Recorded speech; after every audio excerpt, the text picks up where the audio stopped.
Libo-libo ang nagabang sa much-awaited grand opening ng MOA Sky sa Pasay City. Kasabay nito binuksan na rin ang football pitch sa naturang mall. Arat na at silipin yan sa balitang A to Z ni Lane Garcia. Sinong mag-aakala na ang lahat ng outdoor activities na ito within the parameter of a mall? Yes, you heard it right mga ka-A to Z. Mapa sports activities, entertainment, at park.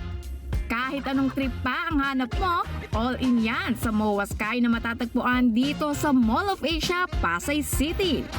Sa grand launching ng MOA Sky, ipinasilip ang much-awaited world-class football field na nasa rooftop ng mall at kayang mag-occupy up to 1,800 na viewers. O diba? Bongga! Special guest sa launching ang FIFA Philippine Women's National Team na Filipinas na nagpakitang gilas na sa kanilang practice. Sa mga pet parents naman, no need to worry. Hindi kailangang iwan si Bantay o si Muning dahil sa Paw Park na ito, siguradong mag-e-enjoy ang lahat dito. Libo-libo rin ang dumalo at nakijamming sa free concert sa amphitheater. Handog ng OPM singers na sina Adi, Hale at December Avenue.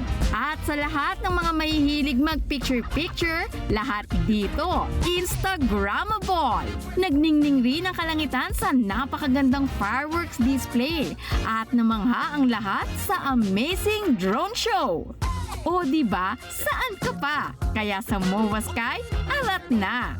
Para sa balitang A to Z, Lane Garcia. Kung kayo ay may kwentong kakaiba, mga kwento ng pag-ibig o storya ng inspirasyon at pag-asa, maaari niyo itong ibahagi. Sumali sa ating Facebook group na Balitang A to Z. Panoorin ang replay ng ating programa at sundan ang ating social media pages. Hanapin ang Balitang A to Z. Ang ating pabaong quote of the night ngayong Martes ay mula sa kauna-unahang babaeng pangulo na nagpanumbalik ng demokrasya sa Republika ng Pilipinas na si Corazon Aquino. Ang sabi ni Cory, sa biyaya ng Diyos at lakas ng bayan, tayo'y muling pinalaya.